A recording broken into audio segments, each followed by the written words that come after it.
You clicked on this video, so I'm assuming you either just got a Cricut machine or you've had one sitting in a box for a while, but just the thought of getting started gets you overwhelmed. Does that sound about right? Well, we're about to change that. So stick with me, and I'm going to walk you through all of the things that you're going to need to get started, including the things that are critical for you to get started. So basically, you only need those things to get started, and all of the other ones are extras. But I'll list everything, I'll explain the differences, and at the end, I'll walk you through installing Design Space in case you need it. So stick around. Before we move forward with all the essential things that you're going to need, two things that I wanted to let you know. One, all of the items that I'll be showing you today are going to be in the description below in case you need to find them. And two, I will have timestamps of all of the important parts of this video in case you've already gone through a few things and you just need to jump around. Okay, I appreciate your time. I just want to make sure you find what you need. First of all, I want to warn you, I have a little baby, and although he is sleeping right now, you never know throughout this video. So if you hear any babbling or if I gotta step out and I'm not in the frame anymore, just go with it, okay? We're making it work. But in this video, I am going to go over the mats, the types of materials for you to get started, the type of tools that you're going to be needing, including the cutting tools that go on your Cricut. And I will go basically from anything that is essential that you're going to need for sure to get started with your Cricut, and then go from there showing you these are nice to haves and these are things that you're probably only going to want when you're in advanced. Okay, so let's get started. The first thing you're absolutely going to need are going to be the cutting tools that go on your Cricut. So basically, this is just the standard fine point, I believe it's called fine point cutting tool.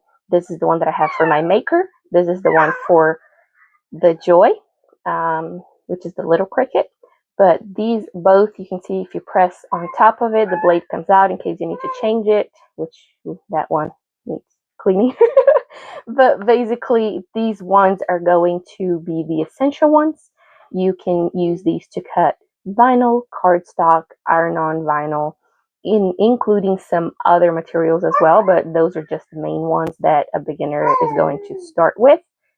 So these are very essential for you to get started. Now, are these the only available cutting tools? No, there are many more out there. These are just the few that I have.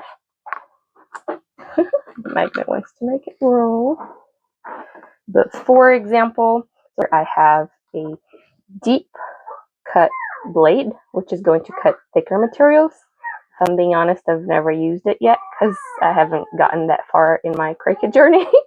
And then you're going to have a knife tool, which has this super cool little gear on top that positions it better in the machine.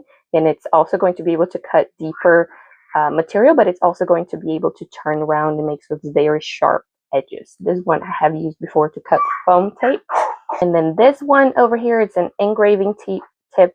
When I bought my machine, I bought a used and it already came with a few of the tools, but I have not used it yet.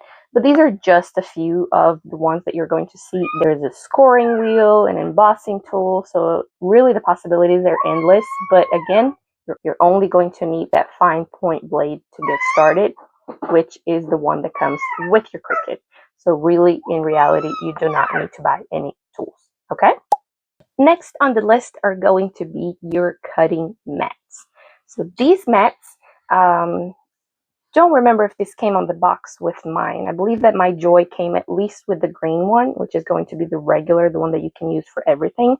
But these mats come with a little protective cover, and they are sticky, and that's what makes them light, standard, strong, and whatever it is that you're going to see on the names for them.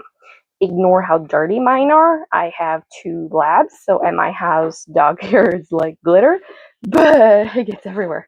But really, so the standard one is the essential one. So it's the one that you are going to make sure that you want to have. This 12 by 12 is the one that goes on most Cricut machines, but if you have a Joy, you're going to have a smaller one. And like I mentioned, those usually come, at least one comes with the machine for you to use, so you should be good to start. But you need to remove this little cover, and then it gets sticky for you to put your material, okay? What is this going to do? Imagine that when you're sending that material in the machine, it needs something to carry that material with, right? And this machine, it kind of has a brain between the design and what you're trying to create.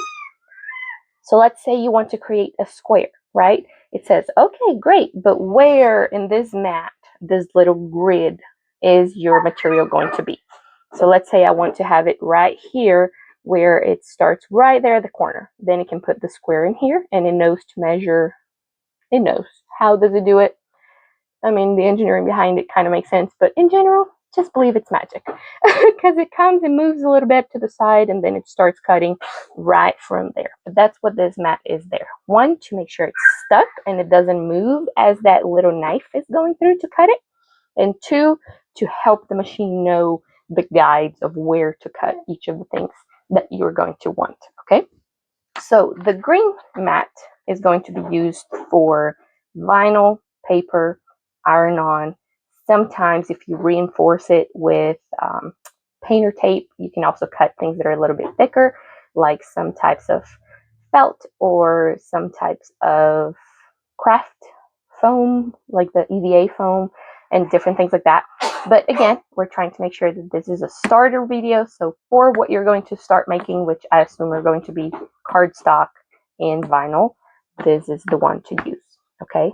Now for other things, you have a light grip. So depending on the type of cardstock that you're going to use, you're going to want to use the light grip, because if you put it in the standard, it's going to rip.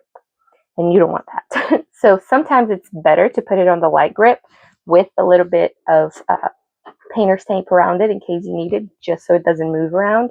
But when you're pulling it out, it's not going to rip the paper. Okay, so if you're going to be doing a lot of card paper things, cardstock paper, like boxes or cards or cake toppers, right? All of those different things, I would recommend getting a light grip. But if not, you should be good with the standard grip. Now, the strong grip is going to be for things that honestly are going to be a little more advanced. So it's for you to cut leather, the different types of wood, the materials that are a little bit thicker, that basically you can imagine as that little knife is going through, you want it to be stuck and held in there. A lot of times you're also going to put the painter's tape around it just to make sure it doesn't move. But this, I wouldn't say it's a beginner thing. So let's wait for it for a future video. Okay, but these are basically the main ones. And we also have a fabric mat, which I don't have because I have not dared use that yet. I will one day, and I'll make sure to share it here, but I have not done that yet. So really, if you're getting started, you're only going to really need the standard, and maybe depending on your crafts, need the light grip. Okay, next one. Now that we've already seen the very essential, which are the cutting tool and the cutting mat, we're moving on to materials. So again, assuming that this is a very beginner video, the main things that you're going to want to work on are cardstock, regular vinyl, and iron-on vinyl. So for cardstock, usually, first because it's cheaper and I don't want to ruin it by being a beginner, you are going to want something that's around the 60 weight. I don't know what it's called. I know it's 60, the number. It's very flexible, but still hard, and it's fairly easy to cut, so it's not going to move around as much and ruin all the things that you need. But with these, I have used them both in the green mat and the blue mat and worked just fine, but I've done little things to decorate my gender review parties. I've made cards for friends. I've made some simple cake toppers. So all of those you can use cardstock for. Of course, if you want something that's higher quality, sturdier, to make boxes for party favors and things like that, you're probably going to need heavier cardstock and with a nicer finish than these ones. But just to get started, to do some scrapbooking or cards or simple things like that, this cardstock should be fine. Now, when it comes to vinyl, you have two main, and I mean regular vinyl, but you have two main ones. So you are going to have a removable and a permanent. Usually I buy, if I'm just making a random project, I buy mine from Hobby Lobby, which is this brand right here, the 405. But I've also bought vinyl from Cricut, Sizer, I don't know how to pronounce their names, I'll learn it. But those different brands, the Oracle, and really depending on what you want to work with, There are good quality vinyls specific for that, but if you're just getting started and just want to do simple things like label your pantry and maybe make a nice sign, add something to the side of your mug, these ones are going to do just fine, and then you're not going to feel as bad about ruining it too because the price is not as high. So if you want to get started with these. You may feel tempted to get something like this from the Dollar Tree or something that is very cheap, but I will say I've tried to do that, and even though the price is very good, the quality is just so weird that it makes it harder to make anything, if that makes any sense. So if you want something that is just affordable and still good enough quality to where you can get started with your projects, I would recommend something like this. Now, how are you going to know the difference? The removable vinyl, it's something that it's easier to remove. So something that can go on mirrors, your car windows, labels, things that you may want to remove later. Now, the permanent are for things that you may have a little bit more wear and tear, right? So these ones are probably going to go for things that you want to personalize, like cups, like covers of different things. But really play around with it. I'm still, most of the time, I use the one I have, even though it's permanent or removable, and it's been just fine for now. So really just go with it. The main thing you're going to see about this vinyl is that it has the backing and then it has the vinyl. So when you try to peel it, and I'm going to use this because my nails are not good for this, you're going to see that the sticky is right between the vinyl and the backing. So the machine is going to cut right here on the top, and it's going to stay in place so that you use it to take it out and then stick to something. Okay, so it's important to note that. Now you may want to make t-shirts, tote bags, and different things like that, and for that you are going to use an iron-on. So for iron-on, something that is very interesting is that there's this shiny part right here. You can see the shine. And that is the carrier sheet, which means it's basically acting like the backing of this vinyl over here, right? But the actual vinyl is going to be right here in the back. And it looks like a weird color, but at the end, believe me, it's gonna look just like that. But some types of vinyl, they're not as shiny as that. So when people say to use iron-on, make sure the shiny side is down, don't always trust it. Just make sure that you get a little weeding tool, go to the corner, and then see which one peels up. And that is the part that you want up to make sure that it's going to cut properly. If I put the little clear part up, then it's not going to cut the vinyl and it's not going to do anything. So you want to make sure that this side is facing up. Now, what can you do with an iron-on? I would just start with regular HTV for t-shirts and tote bags with a variety of colors. Or you can also use puff vinyl, which is a little bit more advanced, but it is my favorite. I'm not going to touch on that here on this video, but I will put some examples of things that you can do with each of these. Okay, so these are the main materials. Of course, your Cricut can do so much more depending on your machine, but these are the very essential ones. Okay? Little man couldn't stay asleep and was just around and wanted to be a part of the video, so we're just going to have him participate from now on. I hope this is not too much in the way, but we're going to do it. Right, baby? You're going to keep mama company? Okay, let's do it. So now that we've seen all of the main things, we have seen the cutting tools, the cutting mats, and the different types of materials. We are going to go to the last essential thing that you are going to need. So the first thing, or really the group of things that you are going to need, are these three things right here. Usually you can find them in a little Cricut starter kit, but the main thing is you need this little weeding tool. It has a very sharp, pointy end to where you're going to use to remove the vinyl. So when you're weeding, you're going to hold that, and that helps, pick the vinyl up and help you pull it so that you're pulling apart all of the different parts. That's what's called weed.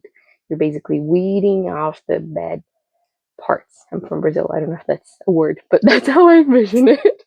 And then you have this little flat tool. I don't know what's the official name for it.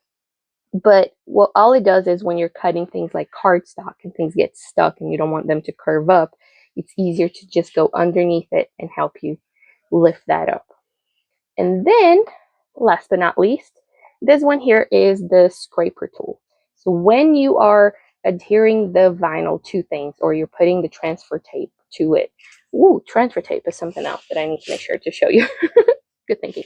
But when you are using the transfer tape on top of the vinyl, you are going to take this and just scrape over it to make sure that those two things really stick together. And then you remove it, you put it on the thing, and you do the same thing. But this is the little tool that you're going to need to be able to do that.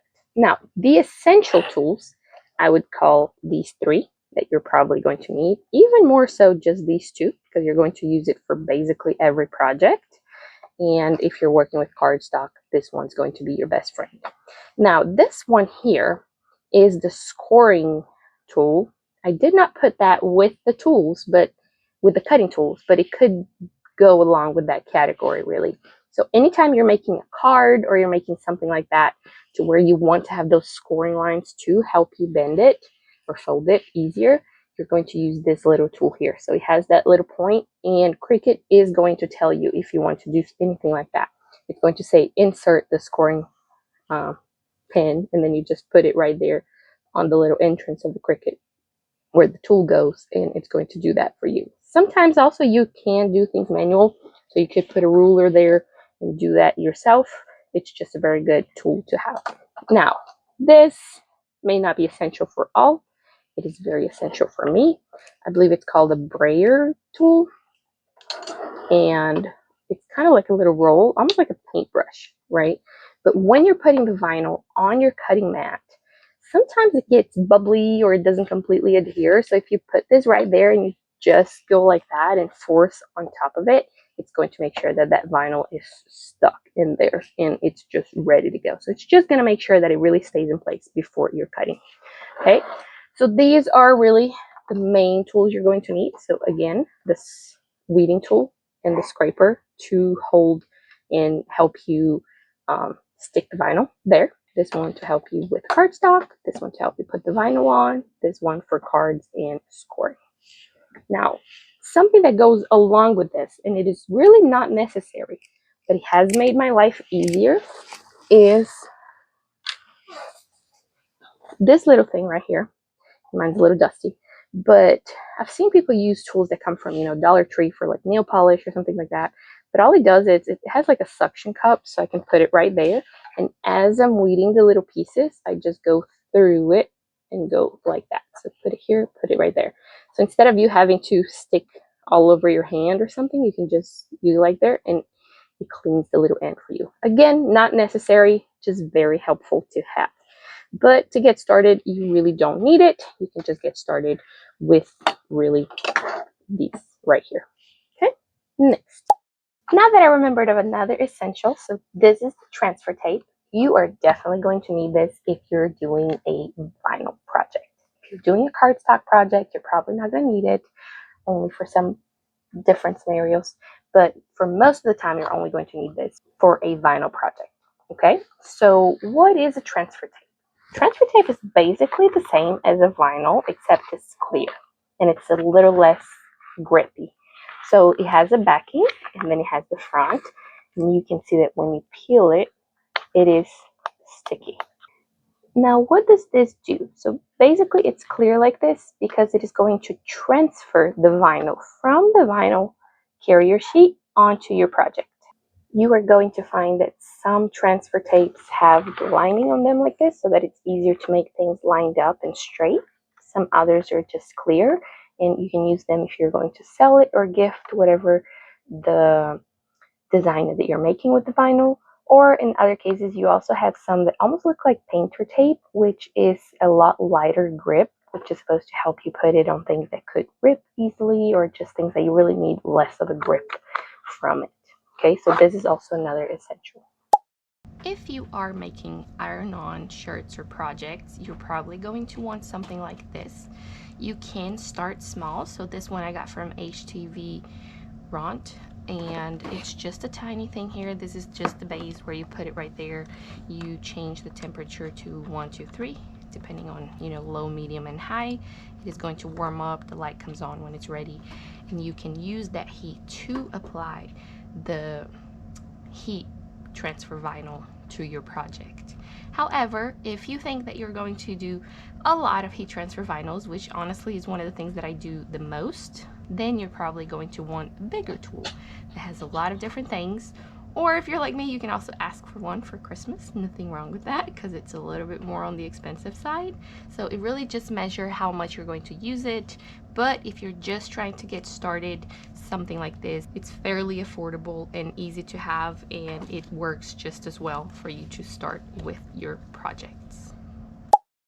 Now we are done with everything that's essential for most people, but I'd like to add one more thing since I'm limited in space, and you may not know this, but when you're operating your Cricut, they recommend that you have 10 inches in the back of it, so when the mat is running through it, it has enough space to do it properly. Now, like I mentioned, I don't have a lot of space to work with, so it's not really convenient to take up that much of a table space. And so I got these things. They are little wheels that go in the bottom of my machine. They're so convenient and cheap. They're sticky, so you just put them to the bottom. But you can move your machine however you need. And, you know, sometimes it can be heavy. So when you add that, it's just so convenient for you to be able to use. And to me, that's an essential. Since I got it, I'm like, okay, life-changing, right?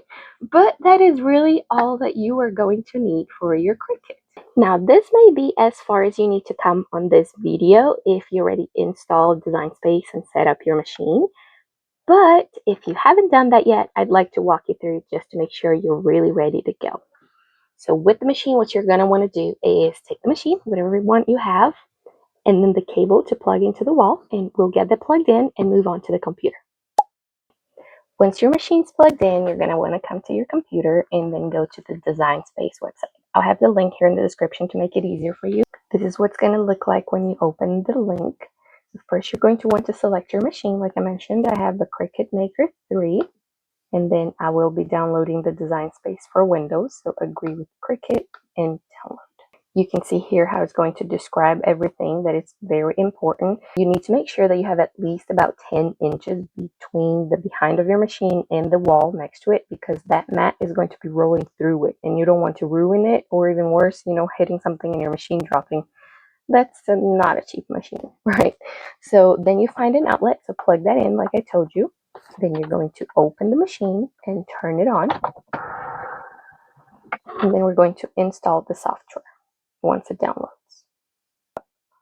I can click on it. So either you can come right here on the top where you see a little download button, a little arrow pointing down, and you can click on it and access your file, or you can go to your actual folder, find downloads, and then find Cricut right there. Make sure to click on it so that you start installing it.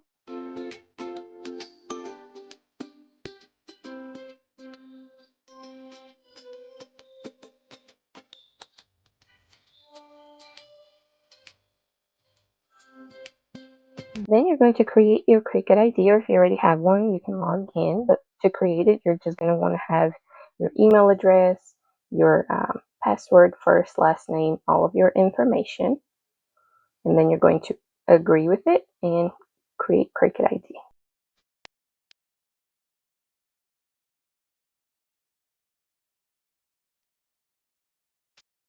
Once your desktop program is open, it's going to prompt you right here to, we're happy you're here. What would you like to do? We would like to set up a Cricut machine or cutting machine, and then continue. And then I mentioned I have a Maker 3. So we'll continue. And then you need to remember to keep your machine at least 10 inches from the wall. Plug that in. Continue.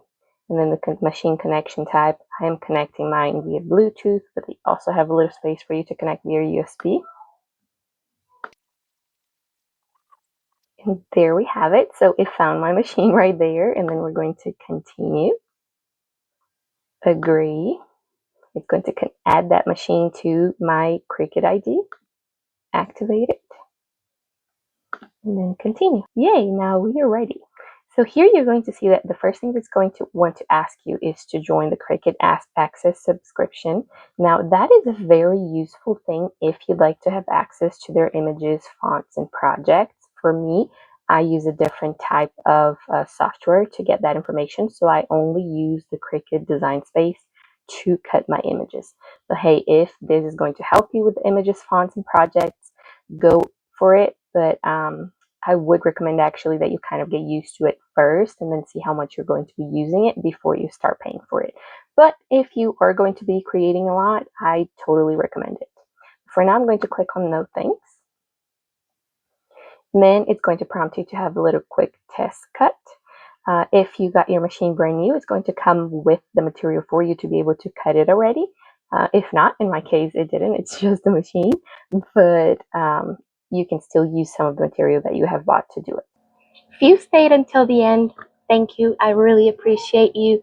And I hope that this video has helped get you closer to all of the creative things that you're going to create. And I hope I can be there along the way. If you need anything, feel free to post it in the comments. I would love to help you. And I also have this little virtual craft club that I would love for you to join. The link for that is going to be in the description below. I will see you next time. Thank you.